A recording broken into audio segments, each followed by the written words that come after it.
Dostlar salam və hər zaman kimi hər vaxtınız xeyir olsun.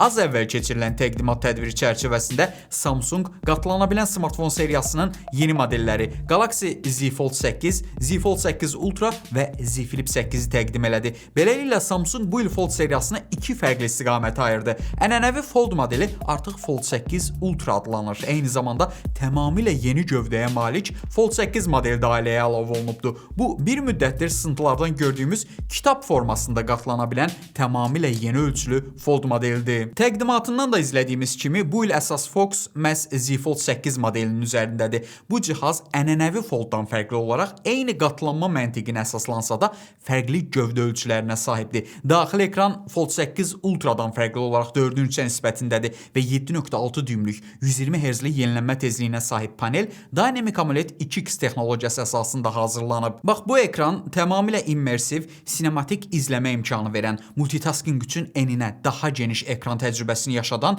qatlanan smartfonlar seriyasında yeni bir trenddir. Ənənəvi Fold-la müqayisədə fərqi ekranda sizə göstərirəm. Eyni zamanda bu cihazın qapaq ekranı da 10.1-in 16-ya nisbətdə hazırlanıbdır. Fold 8 Ultra'da bu rəqəm 10-un 9-adır. Bu da öz növbəsində smartfonun qapalı vəziyyətində ekrana daha geniş izləmə ərazisini verir və bir növ adi smartfon ekranı təəssüratını yaşadır. Bu 5.5 düymlük dinamik AMOLED 2X texnologiyalı panel 120 Hz-lik yenilənmə tezliyi və Full HD+ görüntü keyfiyyətinə sahibdir. Video məzmunlar, oyunlar həm daxili, həm də qapaq ekranı üçün optimizasiya olunubdur. Uzun sözün qısası, Fold 8-i Fold 8 Ultra'dan fərqləndirən əsas detal məhz fərqli ekran nisbətlərinə və gövdə ölçülərinə sahib olmasıdır. Bunun yanında 201 qram ağırlığı ilə Fold 8 Ultra'dan daha aşağı çəkiyə sahib olmaqla tarixin ən yüngül qatlanan smartfonudur. Açıq vəziyyətində 4.5 mm, qapalı vəziyyətində isə 9.7 mm-lik qalınlığı ilə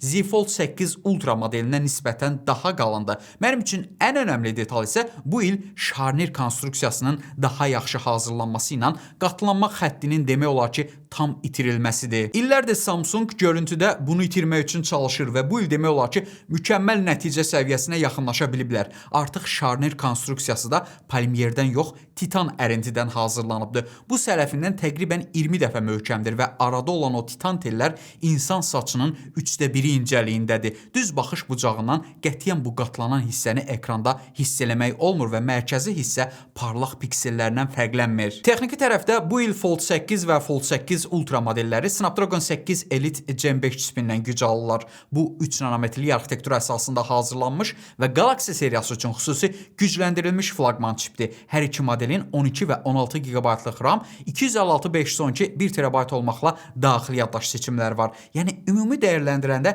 hər iki cihaz texniki baxımdan bərabər imkanlara sahibdir. Burada əsas fərq batareya tərəfində daha incə gövdədə olmasına baxmayaraq Fold 8 Ultra'nın daha çox 5000 mAh tutuma sahib olmasındadır. Əvvəlki modeldə bu rəqəm 4400 idi. Buna səbəb isə Samsung'un ilk dəfə bir cihazında silikon karbon anod texnologiyasına keçid eləməsidir. Yəni batareyada sıxlıq artıb və gövdədə daha az yer tutubdu. Fold 8-in sadə, yəni bu ilin yeni modelində isə bu rəqəm 4800 mAh-dır. Bu il təqdim olunan həm Fold 8, həm Fold 8 Ultra naqilli, eyni zamanda naqilsiz formada super sürətli enerji yığmanı dəstəkləyirlər. Bu isə rəqəmlərlə ifadədə naqilli halda 30 dəqiqə ərzində Fold 8 üçün 63%, Fold 8 Ultra üçün 65% enerji deməkdir. Kamerada olan əsas dəyişim isə ultra geniş bucaqlı lensin megapikselinin 12-dən 50 megapikselə qaldırılmasındadır. f1.9 diafraqmalı bu kamera həm Fold 8-ə, həm də Ultra modelinə yerləşdirilibdir. Təbii ki,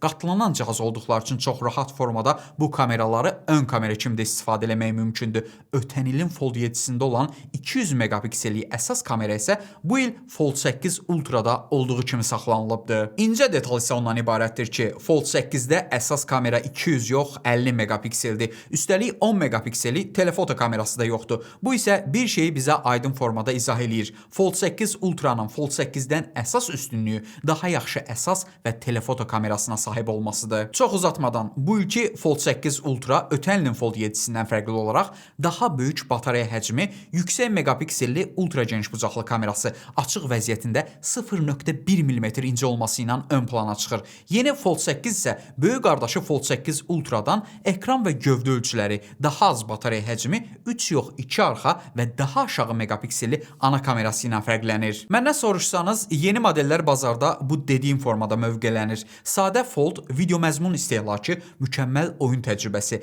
həm qapaq, həm daxili ekranının daha ələyatımlı və adi smartfon quruluşundan daha futuristik, gözə batan və qeyri-adi formada hazırlanması ilə bir növ diqqət cəlb etməyi sevənlər üçün hazırlanıb. Fold 8 Ultra isə ənənəvi qatlanan smartfon təcrübəsi, S seriyası səviyyəsində kamera, performans, ağır işlər, AI və multitasking üçün nəzərdə tutulubdur. Bir də bunların yanında daşınması rahat, cib ölçüsünə uyğun və daha çox xanımların sevdiyi bir model yeni Flip 8 var. Flip 8-də bu il mənim diqqətimi cəlb edən əsas dəyişim isə gövdə ölçüləri ilə bağlıdır. Açıq vəziyyətində smartfon 6.5 mm-dən 6.1 mm, qapalı halında isə 13.7-dən 13.1 mm qədər incəlibdir. Çəkisi də 188-dən 180 qrama endirilibdir. Bu da qatlana bilən bir smartfon üçün idealdır və Flip modelləri tarixində ən incə və ən yüngül olandır. Flip 8 texniki tərəfdə regiona görə 2 variantda təqdim olunur. Snapdragon 8 Elite Gen 5 və Samsung'un ilk dəfə 2 nanometrli arxitekturası ilə istehsal elədiyi Exynos 2600. Bu CPU çox nüvəli performansda Snapdragon'a çox yaxındır və əvvəlki illərdəki Exynoslarla müqayisədə qrafik tərəfində ciddi təkmilləşdirmə var. Üstəlik bu dəfə istiliyin idarə olunması və qızmanın qarşısının alınması üçün ciddi işlər görülüb. Flip 8-də 6.9 düymlük Dynamic AMOLED 2X texnologiyalı daxili, 4.1 düymlük Super AMOLED 2X tipli xarici və 120 Hz-lə dəstəklənən ekranlar ölçü baxımından dəyişməyiblər. Flex paneli isə indi adi smartfonun ekranı kimdir və demək olar ki, daxili ekranda olan bir çox əməliyyatları burada da problemsiz icra edə bilirsiniz. Ötənki modeldən fərqləndirən detallardan biri də məhz bu Flex panelidir. Qalan hər şey Flip 7 modelində olduğu kimidir. Bu ifadə qapaq üzərində olan 50 megapiksellik geniş və 12 megapiksellik ultra geniş bucaqlı kameralara da aiddir. Onlar da dəyişməyib. Bura qədər danışdıqlarım cihazlarda bu il olan əsas texniki yenilənmələrin rəqəmlərlə ifadəsi və baş verən dəyişimlər idi. Məncə indi biraz da istifadə təcrübəsindən söhbət açsaq yaxşı olar. Sözün açığı mən yeni Fold 8-i bəyəndim. Doğrudur, nə smartfon kimi smartfondur, nə planşet kimi planşet. Sanki planşet və smartfon arasında aralıq bir model istehsal eləyiblər. Əgər daimi olaraq smartfonda məqalə, kitab çox oxuyursunuzsa, smartfonu bir iş aləti olaraq istifadə edib ekranı multitasking üçün bölürsünüzsə, video və oyunları tamamilə başqa bir səviyyədə hiss eləmək istəyirsinizsə, bəli, bu smartfon sizə yeni təcrübələr qata bilər. Əslində Samsung bu cihazı müasir video məzmun tələbatının həlli kimi də mövqeləndirməyə çalışır. Məsələn, indiki dövrdə shorts tipli məzmunlar olduqca populyardır. Əgər belə məzmun izləyirsinizsə, buna smartfonun qapaq ekranından rahatlıqla baxa bilərsiniz. Yox, adi YouTube ölçüsünə, geniş videolara keçid edirsinizsə, artıq telefonu çevirməyə ehtiyac yoxdur. Sadəcə daxili ekranı açıb videonu tam ekranda izləməyə davam eləmək olar. Bu il Samsung Fold 8-i daha çox media istehlakı cihazı kimi təqdim eləyib. Uzun müddət istifadə edən zaman mənim üçün tək problemi kənarların ovuc içində daha iti təəssüratı yaşatması oldu. Sanki Samsung S24 Ultra'nın kənarları qədər sərtdir. Məncə burada daha yumşaq keçidlər və ələyatan dizayn dili istifadə oluna bilərdi. Bu uçlar arasından hansını seçərdiniz sualına isə mən səsimi Fold 8-dən yana olaraq istifadə edərdim. Çünki həqiqətən cibindən çıxaranda ətrafdakıların diqqətini cəlb edə bilir. Bir də dürüst olsaq, Samsung sanki məşhur rəqibinin qatlanan konseptindən ilham alaraq ondan əvvəl belə bir model çıxarmağı qərar alıb. Fold 8 bu il Galaxy S seriyasında qarşımıza çıxan və internetdə viral olan horizontal kilidləmə özəlliyinə də sahib olacaq. Yəni bu cihazın kamerası ilə super stabil videolar çəkmək mümkündür.